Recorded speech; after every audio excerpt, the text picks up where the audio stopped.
Hey, it's Meghan. Before we get to the episode, I want to tell you the latest about the Unspeakeasy and our retreats for this year.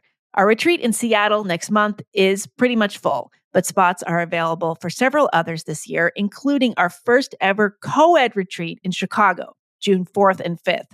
That one will feature 3 guest speakers, legendary free speech champion and former ACLU president Nadine Strawson, who will be on the podcast very soon, Eric Smith, a professor of rhetorics and co-founder of Free Black Thought, who will be back on the podcast very soon, and journalist and author Lisa Selin Davis, who does extraordinary work on the new gender movement and who is the guest this week. You're about to hear her. For information about the Chicago retreat, as well as our retreats this fall in Toronto and in upstate New York, go to theunspeakeasy.com. Space is limited. That's the whole idea. These are small, so get in touch now. I have a feminist defense of the trad wife movement. And I realize that there are some serious conservatives in it. And I realize that there are some actual racists, and I'm not talking about them. But I'm talking about the women who were raised in the 90s in the girl power era. And they were watching Xena Warrior Princess. And they were like, I don't want that. I want to be a wife and a mom. And they were told that's not enough. And that's not feminist. And that's not, that's not okay. And I think for some of them, it really makes them happy, and they want other women to know that you can do this. Welcome to the Unspeakable podcast. I'm your host, Meghan Daum, or Daum. I was thinking I would just alternate every other week. Maybe I'll say Daum one week, Daum the next, or maybe that's just going to perpetuate this confusion. Anyway, all right, moving right along. My guest is making her 3rd visit to the podcast, I believe. She is author and journalist Lisa Selin Davis. Lisa does some of the most thorough and, here's that word again, nuanced thinking and reporting about the subject of gender, and her previous visits have been about that subject. But she has a new book out about something completely, or at least mostly different, the concept of the housewife. In Housewife, Why Women Still Do It and What to Do Instead, Lisa traces the social history of the housewife.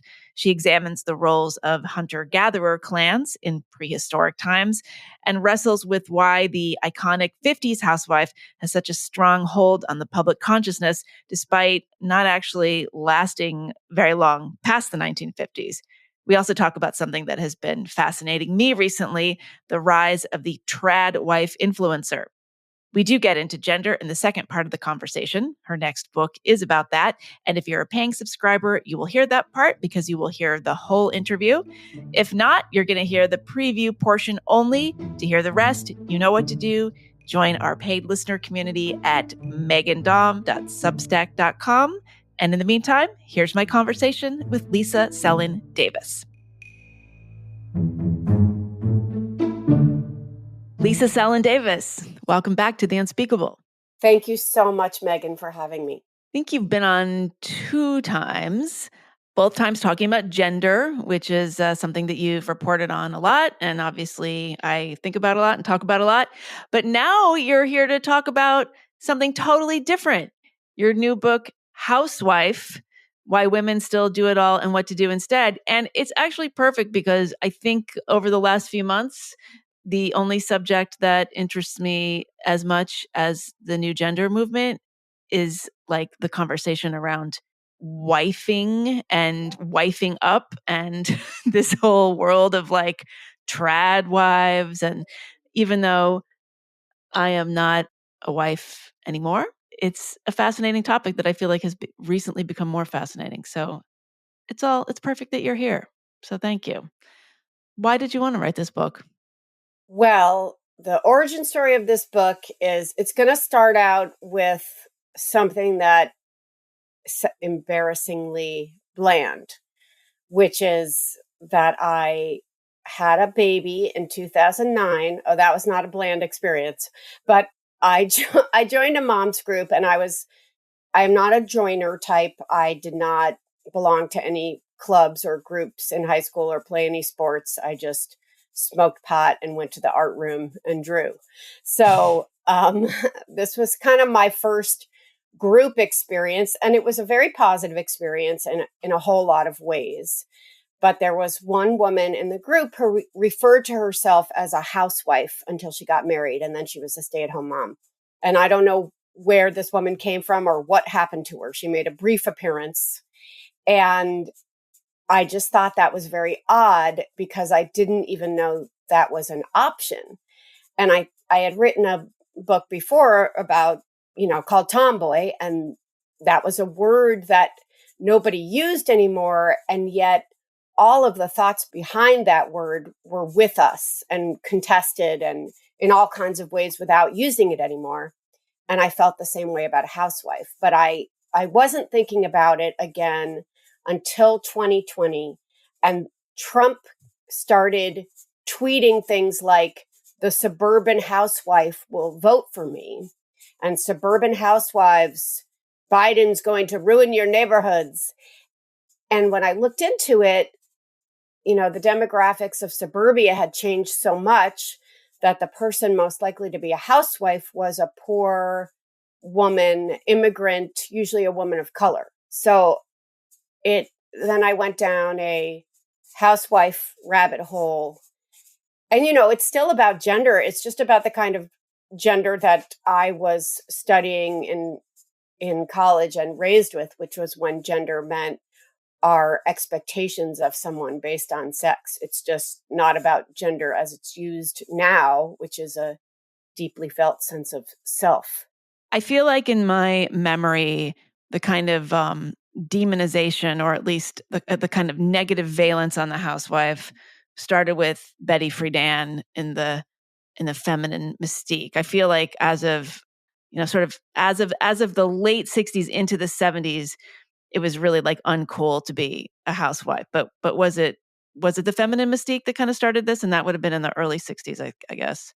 Well, one of the things I really found interesting was how that word was understood in different eras. And I have a chapter on these radical working class ethnic housewives of the 30s who were striking and sometimes even violent for people who crossed the picket line during the Depression. And they were mostly there were these meat strikes against butcher shops and saying that the prices were artificially inflated. And they were wielding that word in this particular way to make them seem kind of, let's say, upstanding. And, they were drawing on this ideal. And, by the next decade, they're saying that housewives who were unfit for work outside the home are suddenly perfectly fit for work outside their home because the men have gone off to war. And so their nimble fingers that they used for, crocheting and embroidery were perfect for factory work. Okay, so this is the Rosie the Riveter age you're talking about. This is during World War II. During World War II, but they're redefining the housewife to fit whatever they need it to be. And then in the 50s, it's now you are actually you have to go back. Not only do you have to go back to the domestic domain, but we're going to reorder the way we live in terms of separating the domestic and the commercial by way of suburbia, where you're also going to be sequestered, which I think in some places they were calling it this like suburban illness. So what she calls the problem with no name, which is we got a lot of education and now we're bored. Right. This is Friedan, by the way, Betty Friedan. The feminine mystique was, had to do with this. The central motif was what she called the problem that has no name. Yeah. So I guess the bottom line is housewife referred to whoever, look, I'm sorry to say it this way, but whoever men needed it to refer to. And women could try to grab onto it to either to elevate themselves or to paint themselves as upstanding in some way. But and many, many times it was used to put them down and to, just a housewife as the ultimate insult for women. So it's a more flexible word than I thought before I did all this research. Okay. And when we say they, I know this comes up all the time, but like for the purposes of this interview, when you say they, I'm assuming that you're talking about kind of a combination of like messaging from from some kind of central government office and advertisers, right? So there's, Yeah. advertisers and marketers, but there's also, I'm assuming, messaging that's coming from political leaders, like the way that people in government leadership roles are talking about their constituency.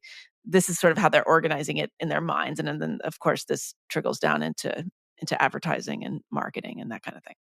Yeah, there's a lot of overlap in these different eras. So obviously we've all seen, the famous Rosie the Riveter, we can do it. There are also a whole bunch of ads saying, housewives, gather up your bacon fat to make bombs. And in the 30s, there were campaigns to, if only one person in your household could get a job, make sure the man gets the job, or there are the kind of, you know, big jobs that it's okay for women to have. And when there were layoffs, for instance, in government jobs during the Depression, they would make sure that if a man and woman in a family were both employed, that the woman would get sacked first. So, yeah, I think there have always been campaigns that, the ideas sometimes come centralized from the government, and they get taken up by the culture to sell things. So they can be taken up by women's magazines that can be enlisted to reinforce these ideas.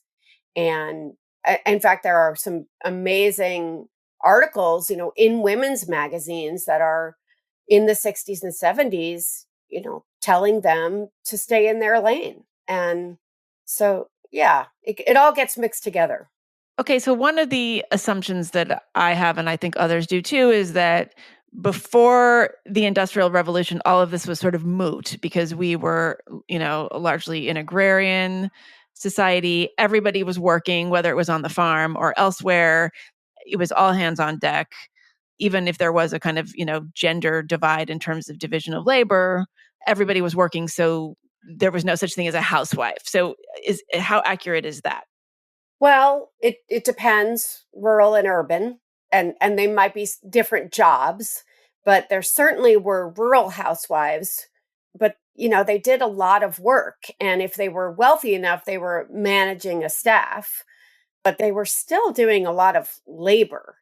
And there's not a leisure class yet. And one of the things that I thought was interesting was learning about Republican motherhood in the 16th and 17th century.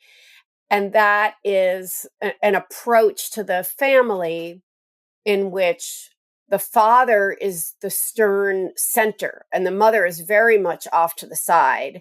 And there's an idea, which will come up over and over again, that if the mother is too prominent, too coddling, too affectionate, that your sons essentially will be sissies. And so the father really takes over. And obviously that changes as generations go by and women become more and more prominent within their families. And it changes during the 19th century when there's the cult of domesticity and the kind of like, we've got to keep women in the home and they've got to be submissive and domestic. And that actually increases the role of the mother within the family and also ups the anxiety about what's going to happen when a mom pays too much attention. But there are so many different kinds from the beginning of the founding of America.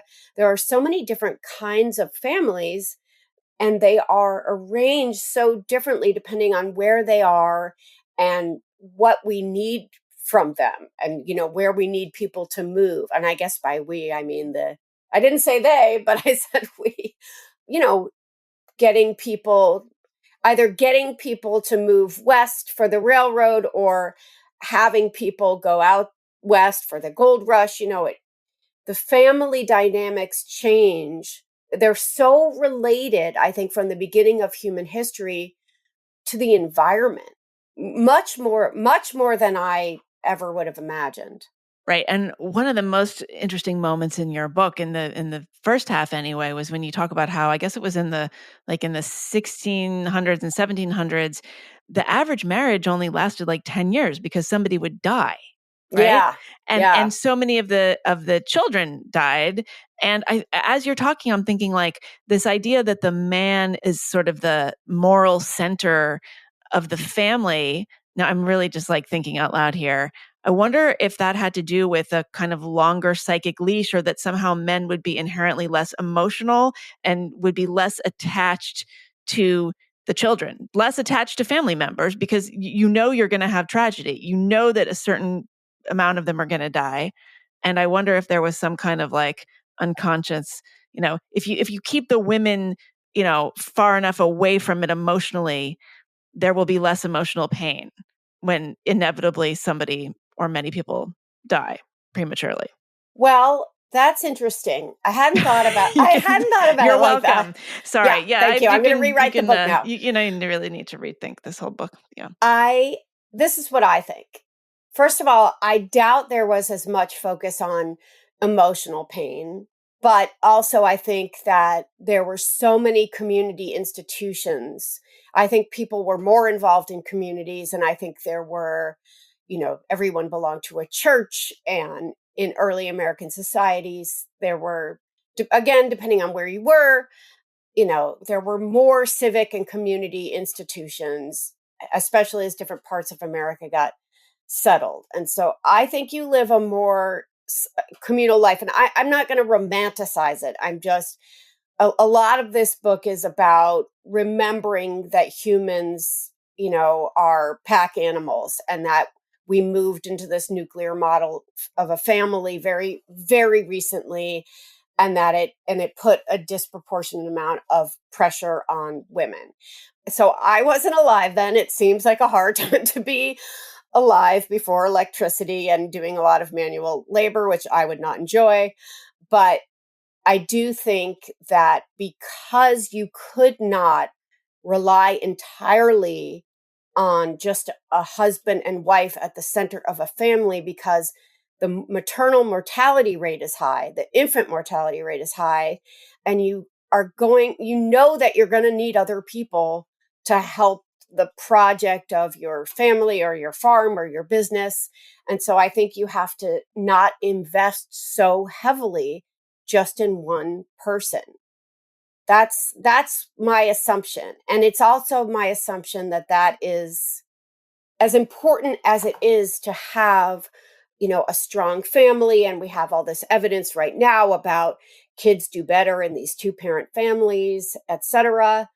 I often think, well, tends to be more money in those families and more security. We can't all have those families. But I also think, well, I always wanted my kids to feel like there were lots of adults around that were also their family, whether they officially were or not. That I had this sense before I wrote this book that if I could replicate the clan in some way, I mean, I didn't put it to myself like that, but I just knew that the best time of my own childhood before my parents got divorced was when we lived in a super hippie. We didn't live in a commune. There were just a lot of hippie folk musicians around.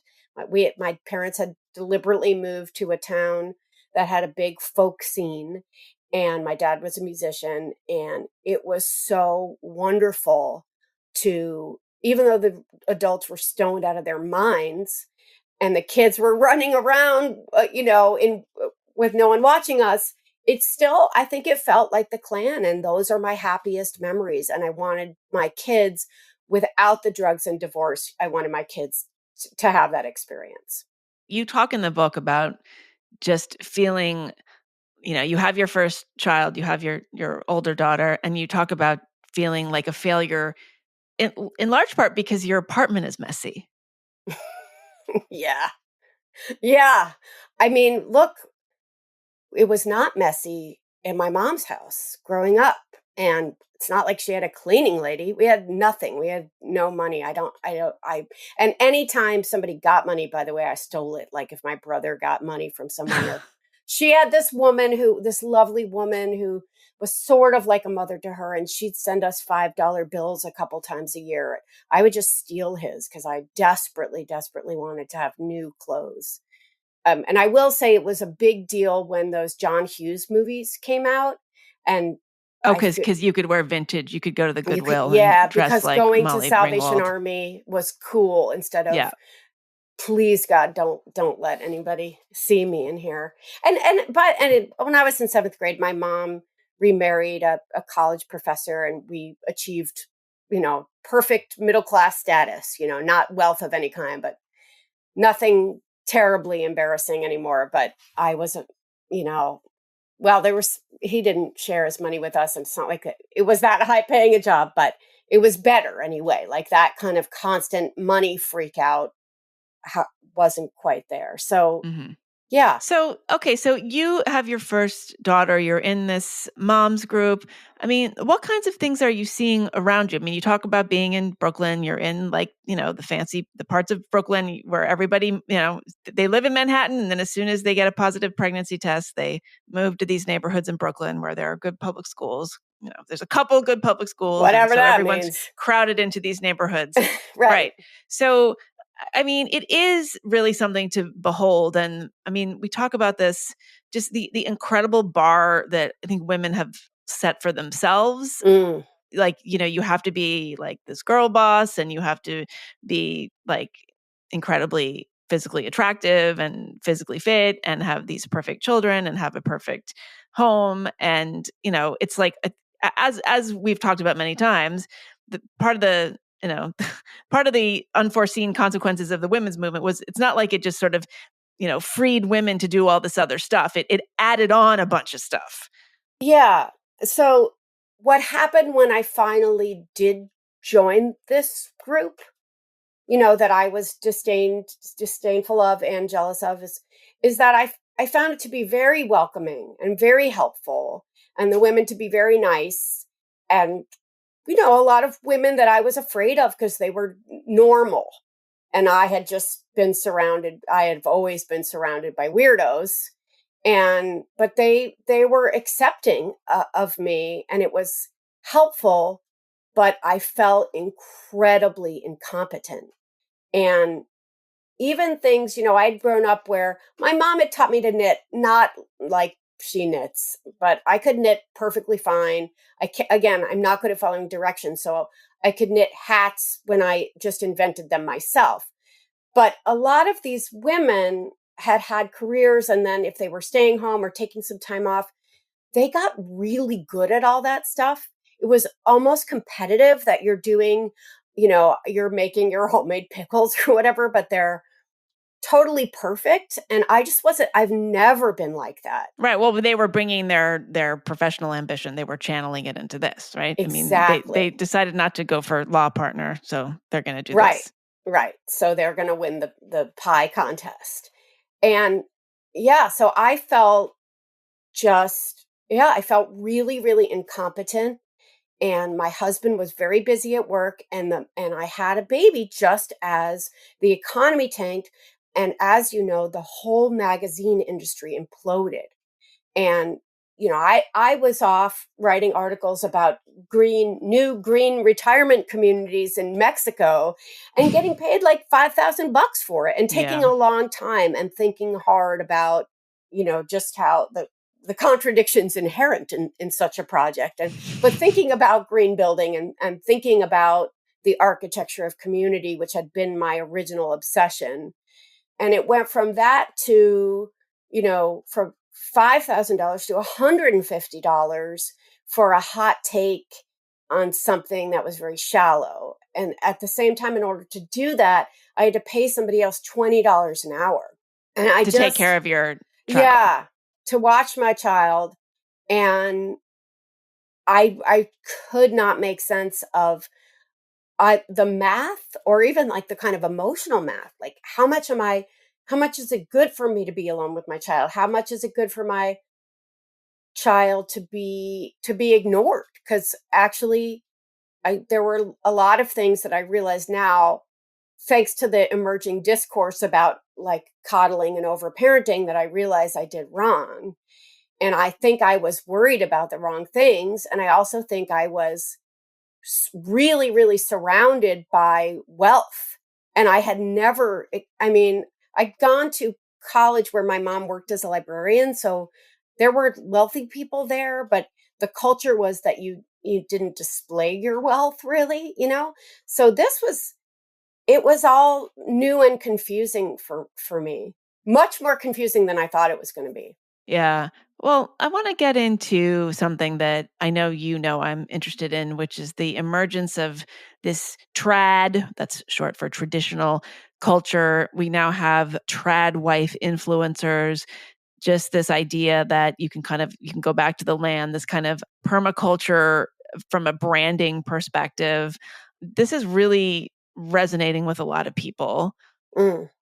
I think there's one in particular called Ballerina Farms. I don't know if Oh that's the name of yeah, their I've heard of estate. that. I don't actually follow these people personally, but you've got like this woman, I think she's got like 6 kids or, some large number, and they've all been home births, and she looks amazing, and she does, they're farming the land and she's canning. I mean, it is completely Instagram. Everything is for the gram. Let's just put it that way. And so I wonder what you make of that. What do you think is going on with this obsession? I have a feminist defense of the trad wife movement. And I realize that there are some like serious conservatives in it. And I realize that there are some actual racists, and I'm not talking about them, but I'm talking about the women who were raised in the 90s in the girl power era. And they were watching Xena Warrior Princess. And they were like, I don't want that. I want to be a wife and a mom. And they were told that's not enough, and that's not feminist, and that's not okay. And I think for some of them, it really makes them happy, and they want other women to know that you can do this.